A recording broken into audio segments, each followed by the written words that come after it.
where did the love of tennis begin?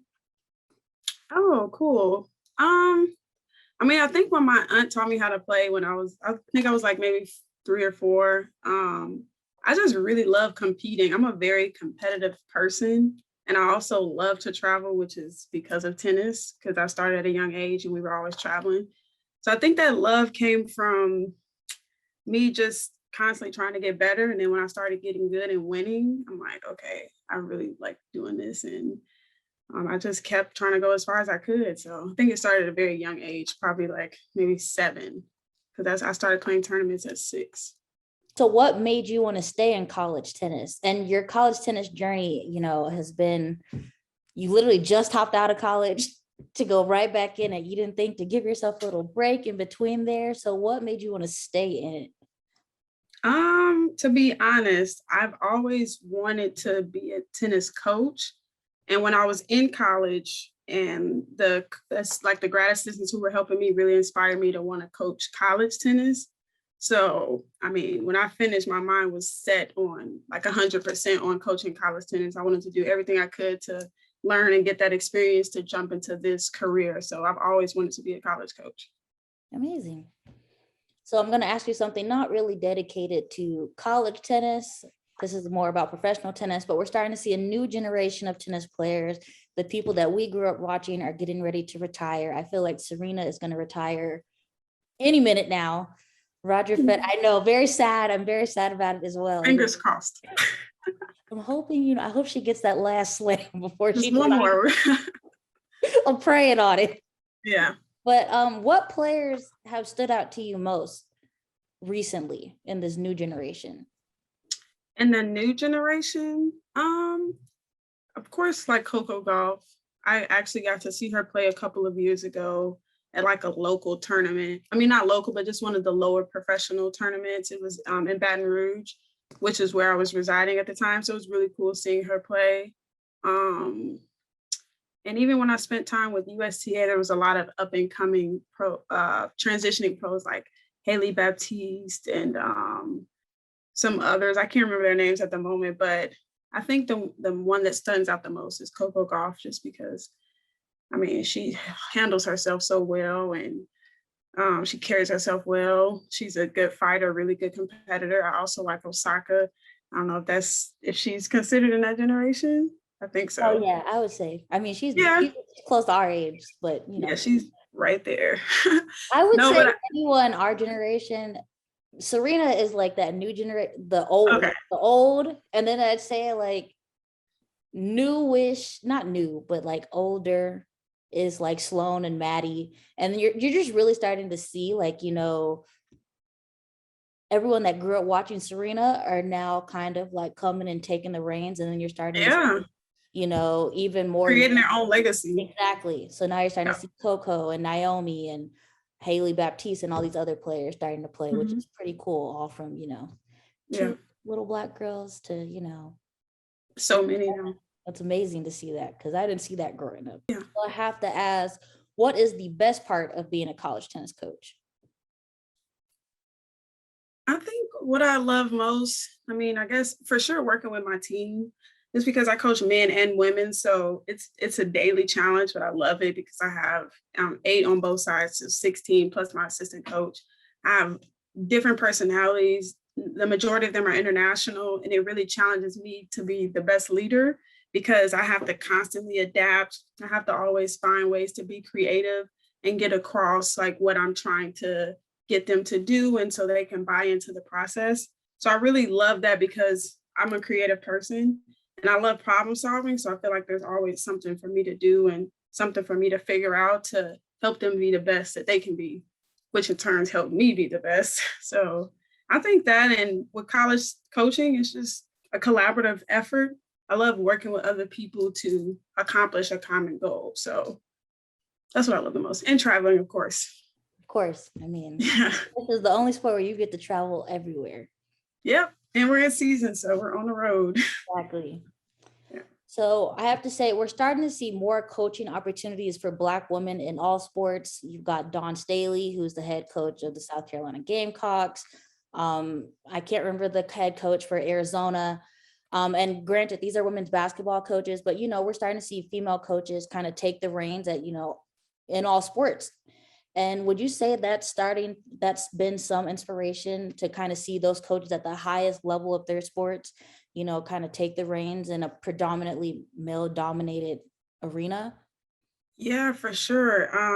First of all, Dawn Staley, I mean, I watched her, she had like a show on Netflix, and it was so inspiring. I had to record it and put it in my phone. Sometimes I look at it before a match because it's rare. Like, to be honest, besides my aunt, she taught me how to play tennis. I didn't see any other Black tennis coaches that was a woman.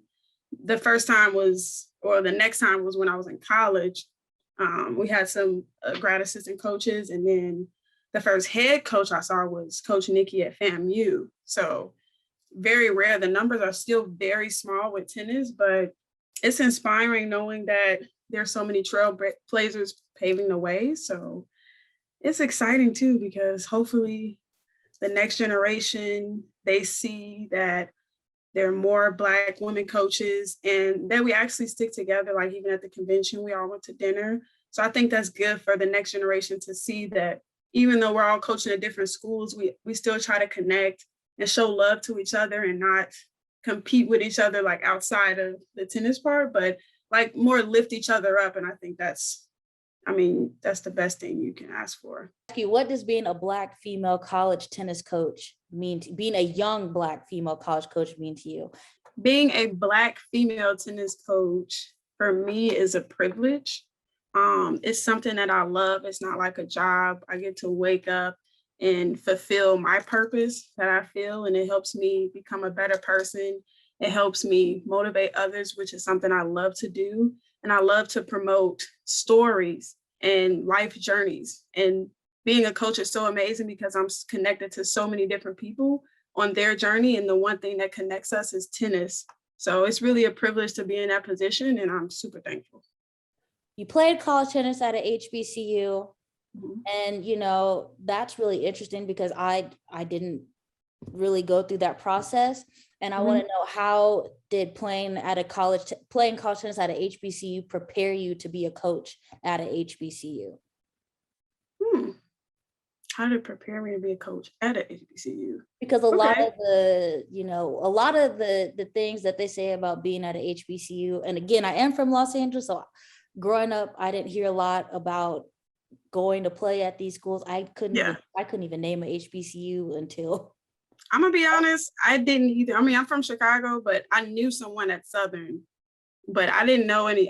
And that's kind of sad, but I honestly didn't know much. It's kind of sad. I didn't know much about it. Only colleges I knew were UCLA and USC because that's where all my friends are going. So you hear a lot of, one of the criticisms about HBCUs are that it's not really indicative of the real world, but we're starting to see, a lot of kids that are coming out of HBCUs starting to do a lot of big things, whether that's in sports, entertainment, news, anything. So I don't think I think they've been doing big things. They're just getting in the spotlight now because HBCUs have been brought to the forefront recently. But what the question was, how did playing at an HBCU prepare me to be a coach? Yes, at an HBCU. Okay. To be honest, I think the number one thing is adversity and almost embracing and valuing adversity, because that is something that's directly correlated to life. That's one thing that you can't run away from. And at HBCUs, there's a lot of adversity, but if you want to be successful, you have to be able to overcome that adversity. So as a coach, I'm going to have adversity as well as my players. So I constantly preach, like, we want adversity because it's going to help us be a better person. We're going to learn and gain new skills that we didn't have before. And we're going to get confident the next time adversity comes. So I think that would be the main thing that prepared me.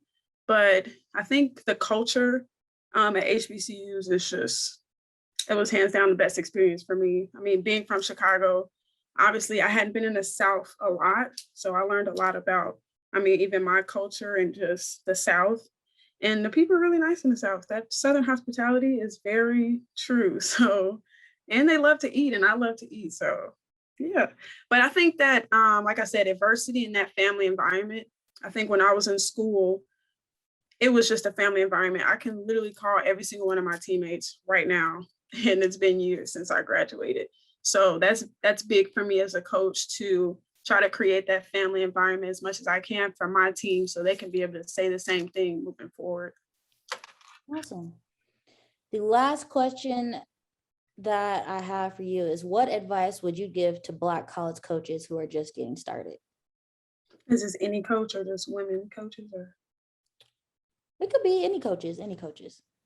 okay, that just getting started, like Mhm. meaning no coaching experience? They coaching, like college coaching, getting into, you know, the lower echelon of college sports, just trying to get started. Either that's a volunteer assistant coach, or, you know, a head coach that just got that first job at that first school and they don't know anything about anything. They just, you know, the director Okay. threw them out there, and you might be in that same position. So maybe I This don't is know. yeah. So this is gonna be a crazy answer. I don't know, it might be crazy, but I would honestly say try to make as many mistakes as possible, you know, and trying to be I knew that when I accepted this position, there'd be a lot.